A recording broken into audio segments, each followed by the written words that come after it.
सुंदरपुर नाम के एक गांव में सरला और सुजाता नाम की दो अनाथ बेटियां रहती थीं, जो बहुत ही सुंदर, सुशील और ईमानदार थीं। रोज वह जंगल से लकड़ी काटकर और उन्हें बाजार में बेचकर अपना जीवन यापन करती थीं।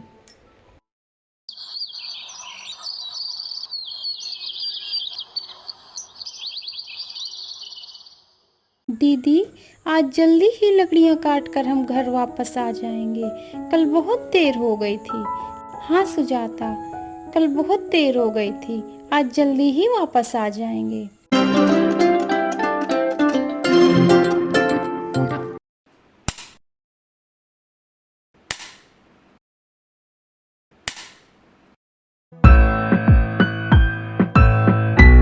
दीदी, अब हमने बहुत सारी लकड़ियाँ काट ली हैं। चलिए अब हम बाजार चलते हैं और इन्हें बाजार में बेचकर जो भी पैसे मिलेंगे उससे राशन लेकर हम भोजन पकाएंगे। बहुत भूख लग रही है। ठीक है, चलो सुजाता।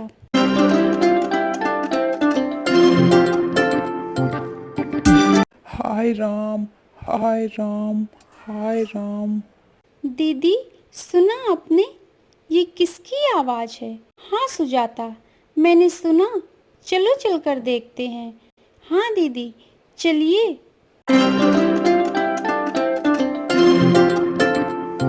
हाय राम, हाय राम, हाय राम।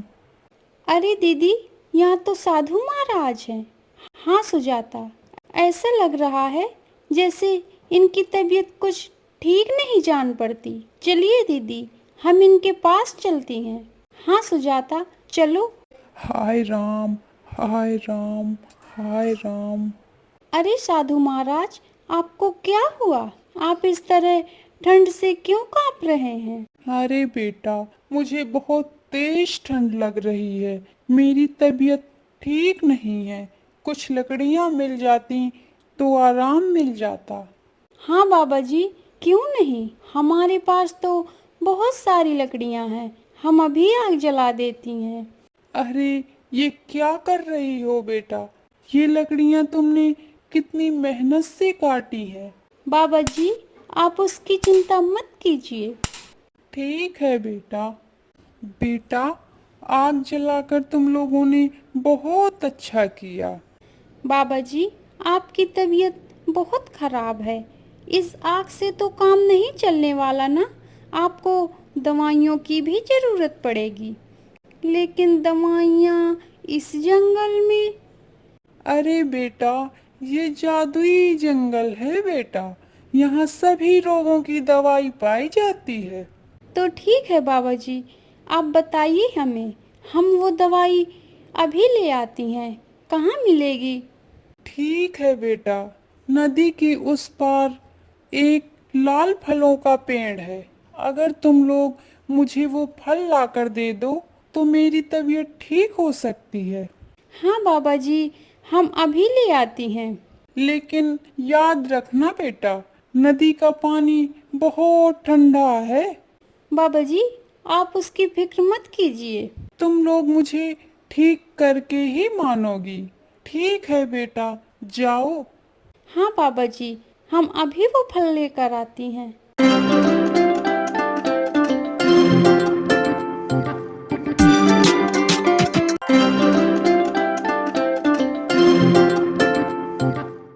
हमें तो ये नदी पार करके ही उस पार जाना होगा। दीदी, वो देखिए वहाँ नाव। चलिए नाव से चलते हैं। तुम सही कह रही हो सुजाता। चलिए दीदी, हम जल्दी से फल ले आती हैं। हाँ सुजाता।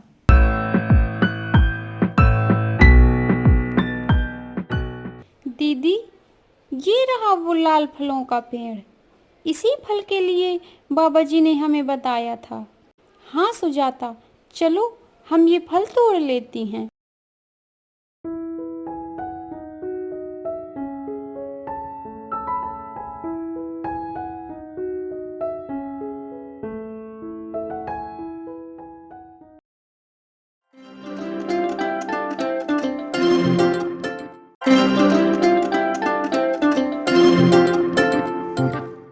बाबा जी, ये लीजिए वो फल। हाँ बेटा, यही फल है वो।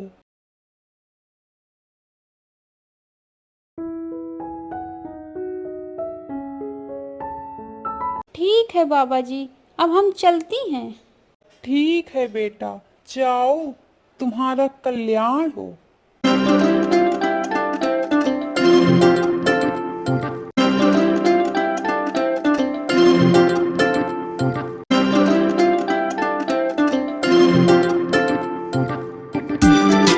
अरे सरला और सुजाता, आज तुम दोनों ने बहुत देर कर दी आने में। हाँ चाची, आज हमें देर हो गई। जंगल में एक साधु बाबा मिले थे, उनकी तबीयत बहुत खराब थी, उनकी सेवा में ही इतनी देर हो गई। चाची, वो बहुत ही सिद्ध साधु बाबा हैं, वो सब कुछ ठीक कर सकते हैं। क्या? हाँ चाची। अच्छा ठीक है, अब मैं चलती हूँ। ठीक है चाची।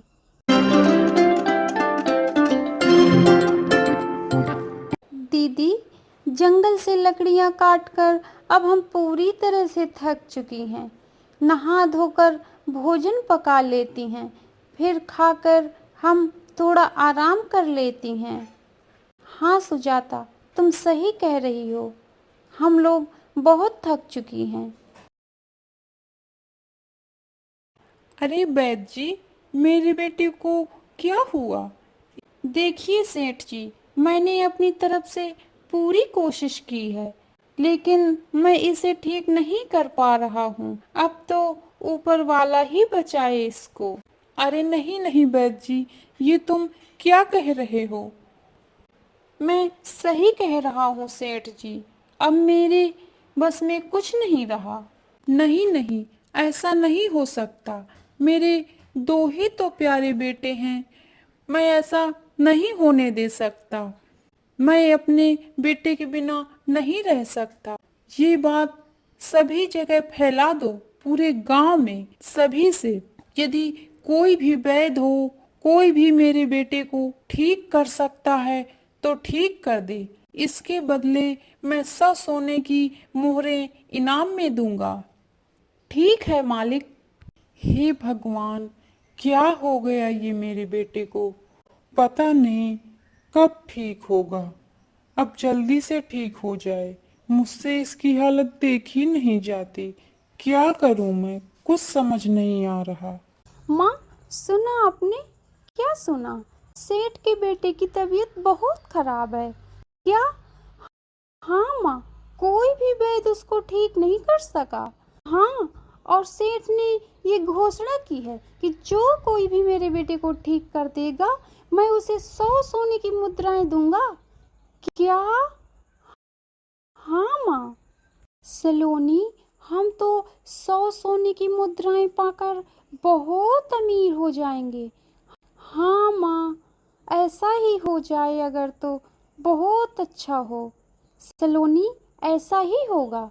वो सरला और सुजाता बता रही थी कि वो बहुत ही सिद्ध साधु बाबा हैं, सब कुछ ठीक करते हैं। मैं ऐसा करती हूँ, मैं उन्हीं के पास चली जाती हूँ। हाँ माँ, आप उन्हीं के पास चली जाइए। ठीक है, क्या पता सेठ खुश हो जाए तो अपने बेटे की शादी मेरी बेटी से करवा दे। हाँ माँ, तुम सही कह रही हो। हाँ बेटी, तुम ही सेठ के घर की बहू बनोगी। माँ, ऐसा ही हो जाए। ऐसा ही होगा बेटी, ऐसा ही होगा। मैं अभी जाती हूँ। देखना, वो सरला और सुजाता देखती ही रह जाएंगी जब मेरी बेटी इतने बड़े घर की बहू बन जाएगी। माँ, उन दोनों की तो बात ही मत कीजिए मेरे सामने, मैं कह देती हूँ। हाँ ठीक है बेटी, नहीं करूँगी।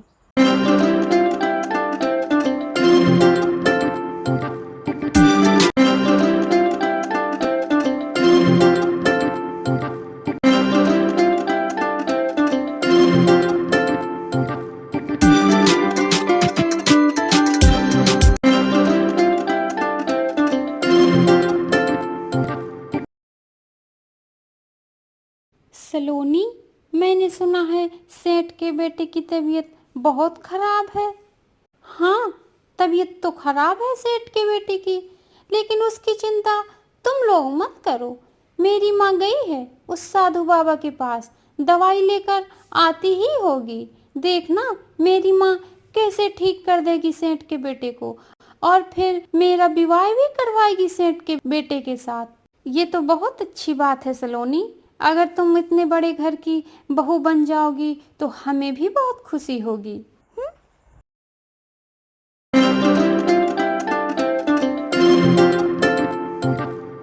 बाबूजी बाबूजी बाबूजी, दया कीजिए मुझ पर, दया कीजिए। क्या हुआ बेटा, तुम ऐसे क्यों कह रही हो? बहुत परेशान लग रही हो। हाँ बाबा जी, सेठ के बेटे की तबीयत बहुत खराब है। मैं उसे ठीक करना चाहती हूँ। अब आप ही कुछ कर सकते हैं बाबा जी। ठीक है बेटा, मैं तुम्हें एक उपाय बताता हूँ। ठीक है बाबा जी, बताइए ना, जल्दी से बताइए। हाँ बेटा, बताता हूँ। तुम नदी के उस पार जाओ और तुम उससे वो फल ले आना और सेठ के बेटे को खिला देना। सेठ का बेटा ठीक हो जाएगा। क्या बाबा जी, सच में ऐसा होगा? हाँ बेटा, ऐसा ही होगा। बस याद रखना, उस पेड़ के सामने अपनी कोई इच्छा व्यक्त मत करना, नहीं तो परिणाम अच्छा नहीं होगा। ठीक है बाबा जी, मैं ऐसा ही करूँगी। ठीक है बेटा, अब तुम जाओ।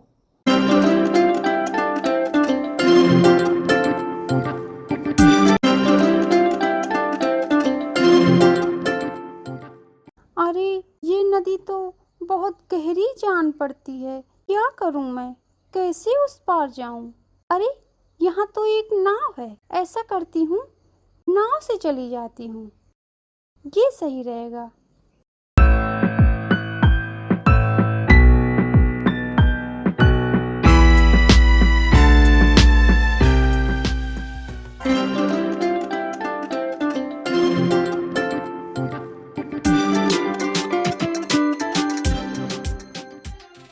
कितनी सुंदर जगह है।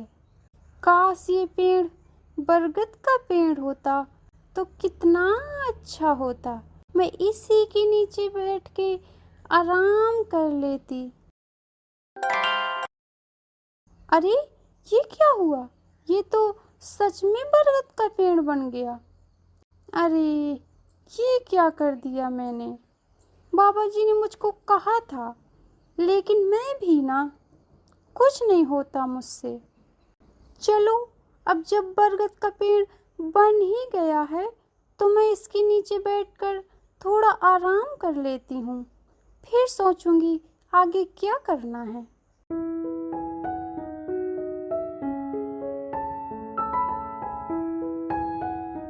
दीदी, सेठ की बेटे की तबीयत बहुत खराब है। ये बात पूरे गांव में फैल गई है। हाँ सुजाता, मैंने सुना। दीदी एक बात कहूँ? हाँ कहो। क्यों ना हम उस साधु बाबा के पास चलें और उनसे दवा पूछ कर आएं। हो सकता है कि हम ऐसी कोई दवाई लेकर आ जाएं जिससे हम सेठ के बेटे को ठीक कर सकें। तुम सही कह रही हो सुजाता, हमें साधु बाबा के पास चलना चाहिए। सेठ के बेटे को अगर हम ठीक कर पाएंगे तो ये बहुत अच्छी बात है। ठीक है दीदी, चलिए हम अभी चलते हैं। हाँ सुजाता, चलो।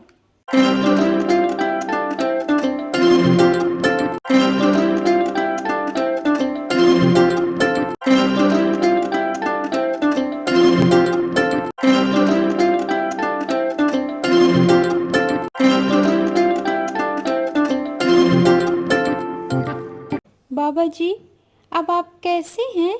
अरे आओ बेटा, बहुत दिनों बाद आना हुआ। मैं ठीक हूँ। तुम बताओ, तुम लोग कैसी हो? हम ठीक हैं बाबा जी। अब आपकी तबीयत कैसी है? मेरी तबीयत बिल्कुल ठीक है। बाबा जी, एक परेशानी है। क्या हुआ बेटा, क्या परेशानी है? निसंकोच होके कहो। बाबा जी, हमारे गांव में एक सेठ के बेटे की तबीयत बहुत खराब है और हम उसे ठीक करना चाहते हैं। हमें उसकी बहुत चिंता हो रही है। कृपया करके आप हमें कुछ ऐसा उपाय बताइए जिससे हम सेठ के बेटे को ठीक कर सकें। बेटा, तुम्हारा मन बहुत ही सुंदर है। तुम सभी की मदद करना चाहती हो, सभी को ठीक करना चाहती हो। क्यों नहीं, मैं तुम्हें एक उपाय बताता हूँ जिससे तुम सेठ के बेटे को ठीक कर पाओगी। ठीक है बाबा जी, बताइए। बेटा, तुम नदी के उस पार जाओ और तुम वही फल लेकर आओ जो फल मेरे लिए लेकर आई थी। तुम वही फल सेठ के बेटे को खिला देना, उससे सभी रोग दूर हो जाते हैं। सेठ का बेटा बिल्कुल ठीक हो जाएगा। ठीक है बाबा जी, हम जाती हैं और हम सेठ के बेटे को वही फल लेकर खिला देंगी। हाँ, ऐसा ही करना। ठीक है बाबा जी। जाओ, तुम्हारा कल्याण हो।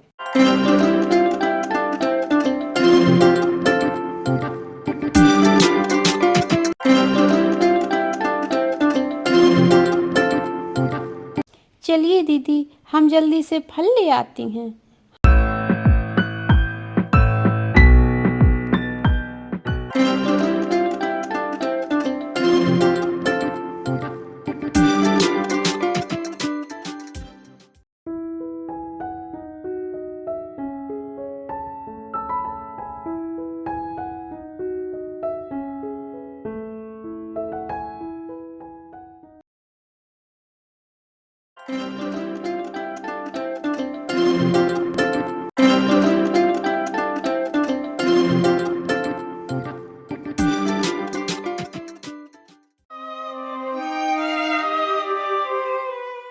सेठ जी, हम एक बात कहें?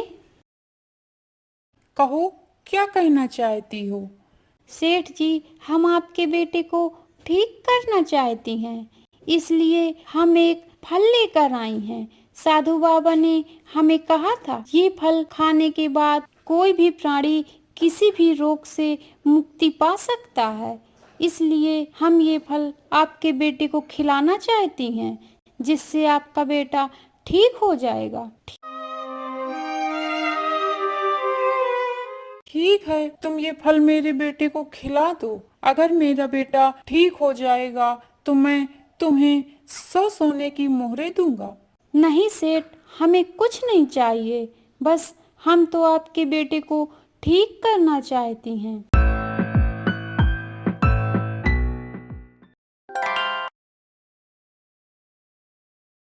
अरे वाह, इन्होंने मेरे बेटे को ठीक कर दिया है। आज बहुत खुशी की बात है। आज मेरा मन बहुत खुशी है। अरे सरला और सुजाता, तुम दोनों ने तो बहुत बड़ा काम किया है। तुम दोनों ने मेरे बेटे को ठीक कर दिया। आज मैं बहुत प्रसन्न हूँ। कहो, तुम्हें क्या चाहिए? नहीं मालिक, हमें कुछ नहीं चाहिए, हमने तो आपसे पहले ही कहा था।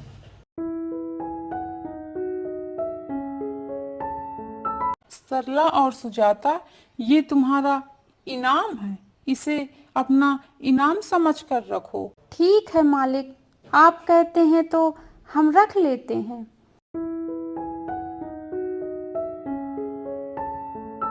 और हाँ, हम तुम दोनों को अपने घर की बहू बनाना चाहते हैं। तुम्हारा विवाह हम अपने दोनों बेटों से करवाना चाहते हैं। क्या तुम्हें स्वीकार है? ये बात किसको अच्छी नहीं लगेगी। अगर आपकी इच्छा है तो हमें स्वीकार है। माँ माँ, अरे क्या हुआ, तुम ऐसे क्यों चिल्ला रही हो? माँ, सुना आपने? क्या सुना? पता है, उस सरला और सुजाता ने सेठ के बेटे को ठीक कर दिया है। क्या? लेकिन कैसे? पता नहीं, उस साधु बाबा के पास गई थी, वहां से कोई दवा लेकर आई हैं और सेठ के बेटे को खिला दिया, जिससे सेठ का बेटा बिल्कुल ठीक हो गया है। नहीं, ऐसा नहीं हो सकता। हाँ माँ, ऐसा ही हो गया है और सेठ ने 100 सोने की मोहरें दी हैं सरला और सुजाता को। हाँ माँ, और इतना ही नहीं, सेठ ने अपने दोनों बेटों के साथ सरला और सुजाता का विवाह भी करवाने के लिए कहा है। ये बात पूरे गांव में फैल गई है। क्या? नहीं, ऐसा नहीं हो सकता। हे भगवान, क्या हो गया ये? मैंने तो तुम्हारे सपने देखे थे कि सेठ के बेटे के साथ तुम्हारा विवाह करवाऊंगी, इतने बड़े घर की तुम बहू बनोगी, लेकिन सब उल्टा हो गया। जो हमारे साथ होना चाहिए था वो उन दोनों के साथ हो गया। हाँ माँ, ये ठीक नहीं हुआ। पता नहीं उन लोगों ने क्या किया। आप भी तो गई थी साधु बाबा के पास, आप कुछ न कर सकी। हाँ, गई तो थी, पर मुझसे पता नहीं कैसे गलती हो गई और मैं कुछ ना कर सकी। माँ, क्या आप कुछ नहीं हो सकता? क्या अब मेरा विवाह सेठ के बेटे से नहीं हो सकता? मैं इतने बड़े घर की बहू अब नहीं बन सकती। मैं सेठ को ऐसी पट्टी पढ़ाऊंगी कि देख लेना, वो मेरी बेटी को ही अपनी बहू बनाएगा, उन सरला और सुजाता को नहीं। सेठ जी, सेठ जी। अरे आओ सलोनी की माँ, आओ, कहो कैसे आना हुआ। सेठ जी, मैं तो बस आपके बेटे की तबीयत देखने आई थी। हाँ, क्यों नहीं, देखो मेरा बेटा अब बिल्कुल ठीक है। हाँ, ठीक तो लग रहा है। हाँ सलोनी की माँ, सरला और सुजाता ने मेरे बेटे को बिल्कुल ठीक कर दिया है। आज मैं बहुत प्रसन्न हूँ। सेठ जी, मैंने तो ये भी सुना है कि आपने सरला और सुजाता को अपने घर की बहू बनाने का फैसला भी कर लिया है। हाँ सलोनी की माँ, तुमने सही सुना। हम सरला और सुजाता को ही अपने घर की बहू बनाएंगे। सोच लीजिए सेठ जी, मेरी बेटी इन दोनों से ज्यादा खूबसूरत है। अगर आप कहें तो मैं अपनी बेटी का विवाह आपके बेटे से करवा सकती हूँ। हाँ सलोनी की माँ, तुम्हारी बेटी सुंदर तो बहुत है। इसीलिए तो मैं कह रही हूँ कि आप मेरी बेटी को अपने घर की बहू क्यों नहीं बना लेते हैं। जरूर बना सकता था, लेकिन अब मैंने फैसला कर लिया है कि मैं सरला और सुजाता को ही अपने घर की बहू बनाऊंगा। सेठ जी, फैसला तो बदला जा सकता है, लेकिन ऐसी सुंदर बहू नहीं मिलेगी आपको। सलोनी की माँ, मैं अपना फैसला नहीं बदल सकता। मैंने इन दोनों को ही अपने घर की बहू बनाने का फैसला किया है और मैं अपने फैसले पर अटल रहूंगा। सेठ जी, ये आप ठीक नहीं कर रहे हैं मेरे साथ। इससे तुम्हें क्या आपत्ति है? आपत्ति? आपत्ति की बात कर रहे हैं सेठ जी? आपत्ति ही आपत्ति है। मैं अपने बेटे की शादी आपके बेटे से करवाना चाहती थी। मैंने सपना देख रखा था, और आप हैं कि इन दोनों को अपने घर की बहू बनाना चाहते हैं। सलोनी की माँ, सरला और सुजाता क्या तुम्हारी कुछ नहीं लगती? ये भी तो तुम्हारी बेटियां जैसी हैं। सलोनी की माँ, हमने तो तुम्हें बहुत अच्छा समझा था, लेकिन तुम तो बहुत गंदे विचारों वाली औरत निकली। सेठ जी, ये क्या कह रहे हैं आप? हाँ, हम ठीक कह रहे हैं। सुंदरता के साथ साथ ईमानदारी और संस्कार भी जरूरी है, और सरला और सुजाता में संस्कार, ईमानदारी और खूबसूरती, ये सारे गुण हैं, और इन्हीं को हम अपने घर की बहू बनाएंगे। ये हमारा निर्णय है। सेठ जी, चाची ठीक कह रही हैं। सलोनी बहुत ही खूबसूरत लड़की है, वो ही आपके घर की बहू बनने के योग्य है। हम भी चाहती हैं कि वो आपके घर की बहू बने, इससे हमें भी बहुत खुशी होगी। सरला और सुजाता, तुम दोनों की ये उदारता देखकर मैं बहुत खुश हुआ। अब मैंने फैसला कर लिया है कि मैं सरला और सुजाता को ही अपने घर की बहू बनाऊंगा।